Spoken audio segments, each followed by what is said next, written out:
Hi everyone, welcome back to we make you code.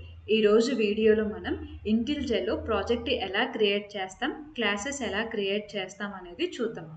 So first మనం ఇలా main menu దగ్గరికి వెళ్ళి click చేయాలన్నమాట. క్లిక్ చేయగానే మనకి ఇలా ఆప్షన్స్ విజిబుల్ అవుతాయి, న్యూ, ఓపెన్, రీసెంట్ ప్రాజెక్ట్స్ అని. సో మనం న్యూ క్లిక్ చేసి ప్రాజెక్ట్ క్లిక్ చేస్తే మనకి న్యూ ప్రాజెక్ట్ అనేది ఓపెన్ అవుతుంది.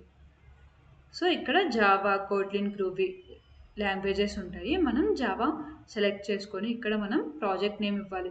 ఫర్ ఎగ్జాంపుల్ నువ్వు ప్రాజెక్ట్ నేమ్ అనేది ఎప్పుడు మీనింగ్ఫుల్గా ఉండాలి. ఎలా అంటే ఫర్ ఎగ్జాంపుల్ నువ్వు ఏదైనా ఆన్లైన్ షాపింగ్ యాప్ బిల్డ్ చేస్తున్నావు అనుకో. సో ఏంటి దాని పేరు అమెజాన్ అయితే అమెజాన్ అప్లికేషన్ అని, నువ్వు ఎక్స్పెన్స్ ట్రాకర్ బిల్డ్ చేస్తున్నట్టయితే ఎక్స్పెన్స్ ట్రాకర్ అప్లికేషన్ అని, ఇలా నేమ్స్ అనేది ఎప్పుడు మీనింగ్ఫుల్గా ఇవ్వాలి. ఇప్పుడు నేను ఏంటి అంటే జావా బేసిక్స్. సో నేను జావా బేసిక్స్, నా ప్రాజెక్ట్ అనేది జావా బేసిక్స్ పైన కోడ్స్ రాయడం. సో నేను అనేది జావా బేసిక్స్ అనేది నేమ్ ఇచ్చుకున్నాను. తర్వాత ఇక్కడ లొకేషన్ ఇవ్వాలి. నీ ప్రాజెక్ట్ ఎక్కడ స్టోర్ చేయాలి నీ సిస్టంలో అనేది ఇక్కడ లొకేషన్ సెలెక్ట్ చేసుకోవాలి. నేనైతే ఐడియో ప్రాజెక్ట్స్ అనే లొకేషన్లో స్టోర్ చేస్తున్నాను. నెక్స్ట్ నువ్వు కానీ నీ ప్రాజెక్ట్ని గిట్లోకి పుష్ చేసుకోవాలి అని అనుకుంటే ఇక్కడ చెక్ బాక్స్ని టిక్ పెట్టాలి. ప్రజెంట్ నేనైతే నా కోర్స్ నేను గిట్లోకి పుష్ చేయట్లేదు కాబట్టి ఇది అన్చెక్ చేస్తున్నాను. నెక్స్ట్ బిల్డ్ సిస్టంలో మనకి 3 ఆప్షన్స్ ఉంటాయి, IntelliJ, Maven and Gradle. So Maven and Gradle ఎప్పుడు యూజ్ చేస్తాము అంటే నువ్వు ఎంటర్ప్రైజ్ అప్లికేషన్స్ బిల్డ్ చేసేటప్పుడు, లైక్ నువ్వు స్ప్రింగ్ బూట్ యూజ్ చేసి నీ అప్లికేషన్స్ బిల్డ్ చేసేటప్పుడు నువ్వు మ్యావ్ ఆర్ గ్రాడిల్ చూస్ చేసుకుంటావు అనమాట. ప్రజెంట్ మనం స్ప్రింగ్ బూట్ యూజ్ చేయట్లేదు కాబట్టి ఇంటిల్జే సెలెక్ట్ చేసుకున్నాం. నెక్స్ట్ జేడీకేని సెలెక్ట్ చేసుకోవాలి. సో ఏదర్ నీ సిస్టంలో, నీ లోకల్ సిస్టంలో ఏదైతే ఇన్స్టాల్ చేసుకుంటావో అది అమెజాన్ కొరటెక్ కానీ ఓపెన్ జేడీకే కానీ. ప్రజెంట్ నేనైతే ఓపెన్ జేడీకే ఇన్స్టాల్ చేసుకున్నాను కాబట్టి ఓపెన్ జేడీకే సెలెక్ట్ చేసుకున్నాను అనమాట. So next create. సో మనం దిస్ విండోలో ఈ ప్రాజెక్ట్ అనేది ఈ విండోలో కావాల్సింటే ఈ విండోలో ఓపెన్ చేసుకోవచ్చు, లేదంటే న్యూ విండోలో ఓపెన్ చేసుకోవచ్చు. నేనైతే దిస్ విండో క్లిక్ చేస్తున్నాను.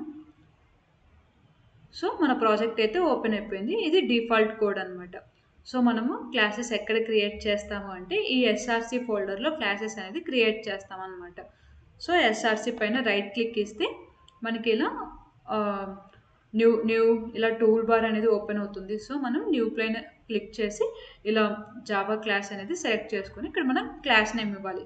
క్లాస్ నేమ్ ఎలా ఇవ్వాలి అంటే should be start with the upper case letter అనమాట. మనం క్లాస్ నేమ్ అప్పర్ కేస్ లెటర్తోనే స్టార్ట్ అవ్వాలి. నెక్స్ట్ నుంచి క్యామెల్ కేస్ ఫాలో అవ్వాలి. ఎలా అంటే ఫర్ ఎగ్జాంపుల్ స్టూడెంట్ అటెండెన్స్ అనేది ఉంది. స్టూడెంట్ అటెండెన్స్ అనేది ఒక క్లాస్. సో ఫస్ట్ అనేది ఎలా స్టార్ట్ అవ్వాలి, క్యాపిటల్ లెటర్తో స్టార్ట్ అవ్వాలి. సో ఎస్ అనేది క్యాపిటల్ ఉండాలి. నెక్స్ట్ అటెండెన్స్ అనేది ఏంటి, సపరేట్ వర్డ్. సో ఏ అనేది కూడా క్యాపిటల్లో ఉండాలి. సో క్లాసెస్ మనం ఎలా క్రియేట్ చేయాలంటే should be start with the capital letter and follow the camel case.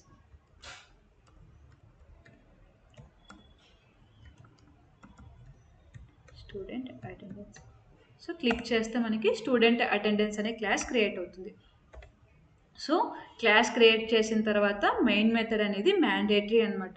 So ఇక్కడ మనం మెయిన్ మెథడ్ రాయలేదు కాబట్టి మనకి ఇక్కడ రన్ సింబల్స్ కూడా ఎనేబుల్ అవ్వలేదు. మెయిన్ మెథడ్ మనకి ఏం తెలియజేస్తుంది, entry point. So main method ఉంటేనే మనకు కోడ్ అక్కడి నుంచి ఎగ్జిక్యూషన్ అనేది స్టార్ట్ అవుతుంది. మెయిన్ మెథడ్ లేకపోతే కోడ్ అనేది ఎగ్జిక్యూషనే స్టార్ట్ అవ్వదు అనమాట. జేవీఎం ఎక్కడి నుంచి రీడ్ చేస్తుంది అంటే మెయిన్ మెథడ్ నుంచి ఎగ్జిక్యూషన్ అనేది స్టార్ట్ చేస్తుంది. మెయిన్ మెథడ్లో నువ్వు ఏమైతే కాల్ చేసావో ఆ మెథడ్స్ మాత్రమే ఎగ్జిక్యూట్ చేస్తుంది. సో మనం మెయిన్ మెథడ్ రాసుకోవాలి.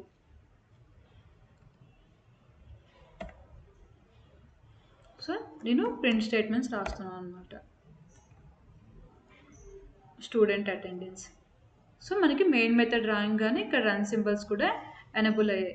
సో మనం క్లిక్ ఆన్ రన్.